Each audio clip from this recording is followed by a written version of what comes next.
Bonjour les pluches, alors on se retrouve aujourd'hui pour la vidéo du mois écolo sur la cuisine. Donc là je vais vous proposer quelques petites créations pour la cuisine.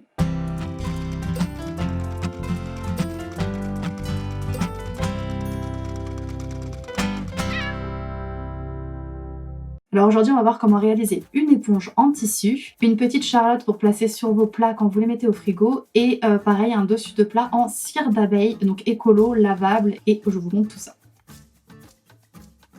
Alors, pour pouvoir faire notre petite feuille en cire d'abeille, pour pouvoir recouvrir nos aliments, on va avoir besoin du coup d'un carré de tissu, peu importe celui que vous voulez. Moi du coup j'ai pris des chutes de tissu que j'avais parce que j'en ai plein. Vous allez avoir besoin de cire d'abeille en pépites, ça vous en trouvez dans tous les magasins bio.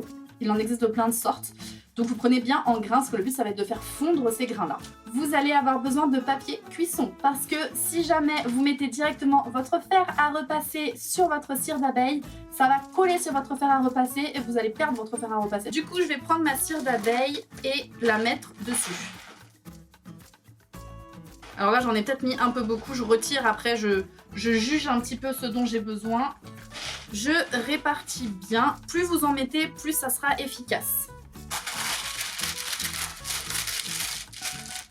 Le but c'est de répartir vraiment aussi au niveau des angles, après même si en fondant ça va en mettre partout, mais le but c'est d'en avoir pas mal partout. Comme ça, hop, mon papier cuisson par-dessus et je prends mon fer.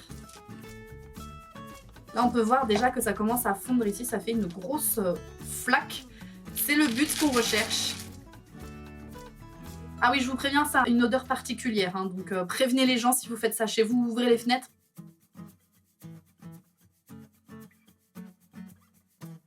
Alors là, je peux voir que par exemple dans cet angle-là, j'en ai pas beaucoup. Du coup, j'hésite pas à rajouter quelques grains pour vraiment que ça prenne partout.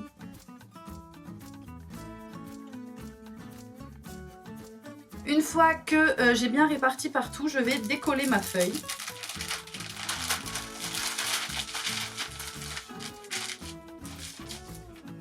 Hop. Et là, vous voyez, elle a une texture un peu différente. Je vais la laisser sécher. Une fois qu'elle aura durci, bah, je pourrai emballer ce que je veux avec.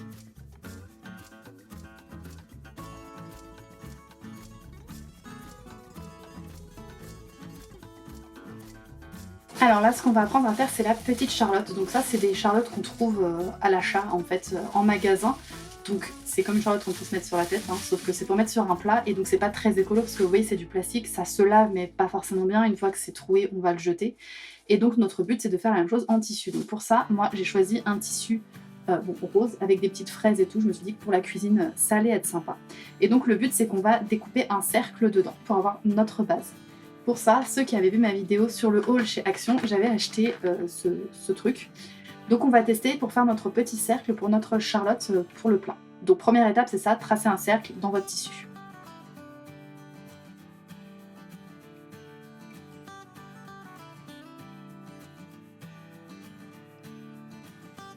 Alors du coup cet outil est super pratique, donc sur le tissu ça bouge un peu, mais c'est bien pratique. En fait vous avez une petite dent ici que vous plantez dans votre tissu et de l'autre côté vous avez une partie cutter. Donc franchement c'est très bien.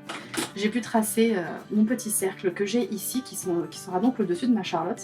Et là ce que je vais faire c'est découper une bande de la taille du périmètre de notre cercle que je vais coudre tout autour. Et en fait ça sera ici qu'on va glisser l'élastique pour pouvoir resserrer notre charlotte après.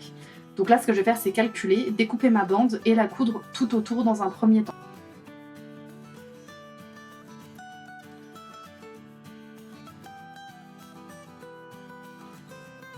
Alors là, j'ai épinglé tout autour de mon petit rond, donc la petite bande comme ça, endroit sur endroit. Et ici, j'ai laissé exprès une ouverture, c'est-à-dire que je ne vais pas coudre la partie pliée comme ça, je laisse une ouverture pour pouvoir glisser mon élastique et je refermerai après. Donc là, je vais coudre au point droit tout le tour et je vais surfiler aussi parce que ça va éviter de s'effilocher et c'est pour faire une plus belle finition. Et on mettra l'élastique.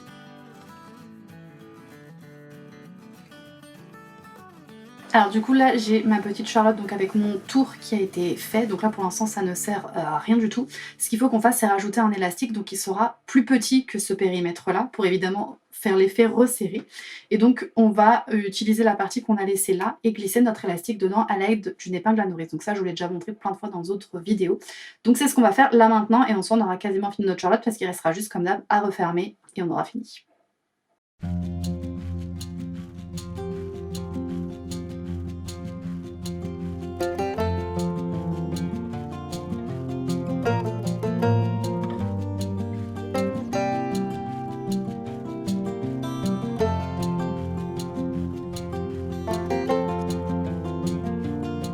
Alors du coup, pour faire une éponge lavable, vous allez avoir besoin en fait d'un carré de tissu de 9 sur 12. Donc moi j'ai choisi ce tissu là franchement que j'adore, qui m'a été offert par Zoé, donc avec les petits perroquets. Et j'ai pris ensuite de l'éponge de bambou, donc je pense que moi je vais par contre pas utiliser le côté doux parce qu'on veut c'est pouvoir laver et gratter un peu, donc je vais pas utiliser le côté doux, je vais utiliser volontairement l'autre côté ici qui est un peu plus rugueux et donc qui fait la même taille. Et je vais avoir besoin d'un petit cordon de 9 cm, donc là j'ai utilisé un avec marqué To Bane, ça sera à plier pour pouvoir l'accrocher après.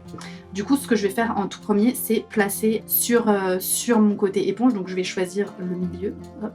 Voilà, donc là j'ai plié mon tissu, je suis au milieu, je vais épingler ici de façon à ce que si je mets du coup hop, ça à l'intérieur, quand il se retrouve pris en sandwich au milieu et quand je vais retourner il va se retrouver sur l'extérieur. Du coup là ce que je vais faire c'est coudre tout le côté comme ça et laisser une ouverture en bas très important, donc on sécurise bien sur les coins pour pouvoir retourner notre éponge et pour pouvoir la rembourrer. Donc c'est parti. Alors du coup voilà ce que ça donne une fois que c'est cousu. J'ai cranté si vous voyez au niveau des angles en fait pour que ça fasse une plus belle finition quand je vais retourner. Donc c'est d'ailleurs ce que je vais faire, je vais tout retourner et je vais bien insister au niveau des angles. Et voilà ce que ça donne, donc notre éponge est presque terminée, donc voilà avec le petit cordon To Bane ici. Notre éponge est quasiment finie, en fait on va rembourrer un petit peu pour qu'il y ait plus de tenue, on pourrait la garder comme ça mais c'est moins agréable. Donc je vais la rembourrer un petit peu et moi ce que je prends en fait c'est que j'ai pris un vieil oreiller qui était... que j'avais acheté pas cher pendant les soldes et je récupère la boîte comme ça à l'intérieur. Donc c'est ce qu'on va faire, on va rembourrer. Hop, donc j'ai pris assez de watts et donc je vais mettre à l'intérieur et je vais en mettre jusqu'à ce que je trouve que ça soit suffisamment rempli. Il n'y a pas besoin que ça soit une éponge super bombée non plus parce que le but c'est qu'on puisse quand même bien la manipuler. Donc là je vais regarder, j'insiste bien forcément dans les coins parce que c'est là où ça se met le moins facilement. Hop. Je pense qu'il ne va pas y en avoir besoin de beaucoup, je pense que deux trucs comme ça, ça devrait suffire. Et voilà, du coup, on va juste refermer ici avec un point à la main et en fait, notre éponge sera finie et on pourra faire un crash test.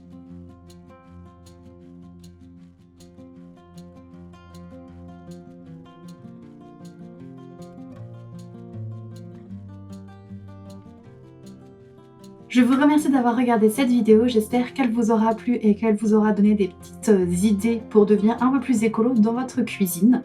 Moi je vous dis, n'oubliez pas que tout ce qui est fait avec amour est toujours mieux fait et on se voit la semaine prochaine.